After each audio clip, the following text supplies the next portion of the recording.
Assalamualaikum warahmatullahi wabarakatuh. Saya akan menjelaskan materi tentang tugas yang telah diberikan oleh Bapak Aher kemarin. Nah, sebelum saya menjelaskan, izinkan saya memperkenalkan diri terlebih dahulu. Perkenalkan, nama saya Nixon Prayoga, NIM saya 14622000094. Nah, dari data modeler yang ada di depan, data modeler tersebut menunjukkan database dari sebuah sistem pergudangan. Nah, bisa kita lihat dari tabel relasi yang ada di sini yang saling berhubungan. Nah, yaitu dengan soal yang pertama yaitu analisis kebutuhan constraint. Skema basis data ini menjelaskan tentang manajemen pergudangan dan persediaan serta informasi karyawan dan backorder. Skema ini memungkinkan untuk melakukan beberapa tugas. Yang pertama, manajemen informasi gudang. Tabel warehouse menyimpan informasi tentang gudang dengan hanya memiliki satu entity, yaitu warehouse ID, untuk mewakili satu gudang. Nah, tabel bin membantu kita untuk mengaitkan informasi tentang bin atau tempat penyimpanan dalam gudang, termasuk kapasitas bin dan nomor bin yang tersedia. Yang kedua, mengecek persediaan dalam gudang. Dengan tabel batch, kita bisa mengetahui catatan barang yang masuk atau keluar dari gudang, termasuk informasi seperti nomor batch, nomor bagian, tanggal masuk. Nah, tabel item berisi tentang informasi nomor item yang dikaitkan dengan batch tertentu, termasuk tanggal keluar dan apakah sudah diperiksa keluar. Yang ketiga, merekam data karyawan. Kita bisa menggunakan tabel employee untuk menyimpan semua informasi penting tentang karyawan, pekerja, dan manajer, seperti contoh nomor karyawan, nama lengkap, nomor telepon, nomor jalan, nama jalan, kota, dan kode pos menggunakan employee number sebagai foreign key yang menghubungkan tabel employee dengan tabel EMP name, EMP phone, dan EMP address untuk memastikan setiap data terkait dengan benar. Yang keempat, pengelolaan informasi penjualan. Tabel part memiliki entitas tunggal yaitu part number sebagai informasi nomor bagian yang akan dijual. Dengan constraint foreign key yang menghubungkan dengan tabel current backorder yang memberikan informasi tentang original kualitas di atas yang tersisa, tanggal pesanan kembali, dan ketika kita ingin mengecek tentang informasi barang yang telah lama terjual, kita bisa melihat ke dalam tabel old backorder yang berisi informasi seperti tentang backorder yang sudah terpenuhi di masa lalu. Ini mencatat nomor bagian, tanggal backorder, dan tanggal dan waktu yang terpenuhi. Nah, dari data modeler yang di atas, saya merealisasikannya ke dalam DBMS Gradle yang saya gunakan dari mengambil hasil dari analisis kebutuhan constraint yang ada di nomor pertama.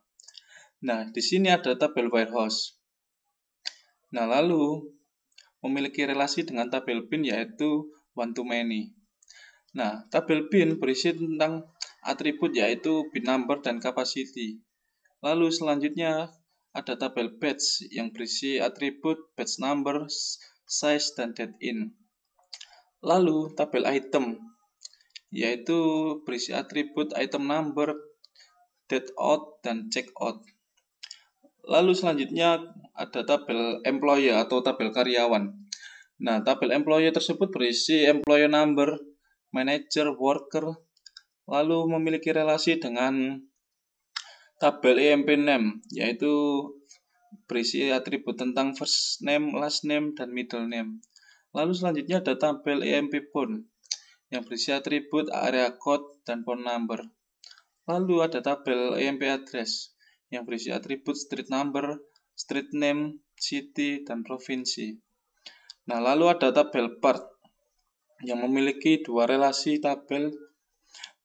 Nah, tabel part berisi atribut tentang part number dan subpart.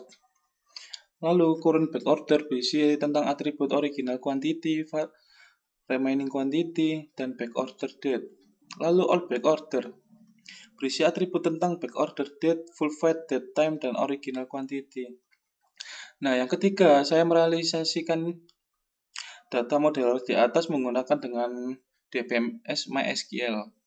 Nah, bisa dilihat di sini sama seperti yang ada di nomor 2, yaitu cuma bedanya saya menggunakan DBMS MySQL untuk merealisasikan dari konseptual skema yang ada di sini. Lalu di sini adalah contoh bentuk database-nya yang telah saya buat di aplikasi MySQL. Nah, menambahkan 25 data. Nah, di sini saya memberi contoh dalam menambahkan 25 data ke dalam salah satu tabel, yaitu menggunakan insert into warehouse, yang di dalamnya ada warehouse ID, values. Nah, warehouse ini menampilkan tentang beberapa kode gudang. Yang di sini bisa dilihat ada kode gudang 1, 2, 3, 4 sampai 25. Nah, selanjutnya ada tabel bin, yaitu menggunakan insert into bin, yang di dalamnya berisi adalah bin number, capacity, dan warehouse ID, values. Nah, seperti contoh di sini, outputnya adalah di mana satu adalah bin number, nomor tempat penyimpanan. Nah, yang kedua adalah 10 barang, yaitu adalah kapasitas yang bisa dimasukkan ke dalam gudang tersebut. Nah, yang ini adalah kode dari gudang, yaitu kodenya nomor 1. Nah, sampai 25 seperti ini. Nah, yang terakhir ini sama seperti contoh yang saya jelaskan di atas. Nah, yang keempat, analisis kebutuhan dengan Moskow. Yang pertama, must have. Tabel warehouse penting untuk melacak informasi gudang. Tabel bin untuk mengelola inventaris dalam gudang. Yang ketiga, tabel batch diperlukan untuk melacak batch barang yang disimpan di bin. Yang keempat, tabel item penting untuk memantau pergerakan barang masuk dan keluar dari batch. Yang selanjutnya, tabel part vital untuk mengkategorikan bagian dan subbagian mereka. Nah, tabel back order penting untuk mengelola back order saat ini dan tingkat inventaris. Yang terakhir ada tabel employer, diperlukan untuk mengelola informasi karyawan dan peran mereka.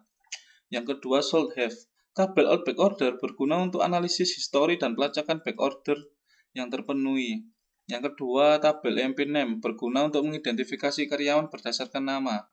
Yang ketiga, tabel MP address bermanfaat untuk menyimpan alamat karyawan untuk korespondensi dan logistik. Yang kelima, tabel MP phone berguna untuk memelihara informasi kontak karyawan.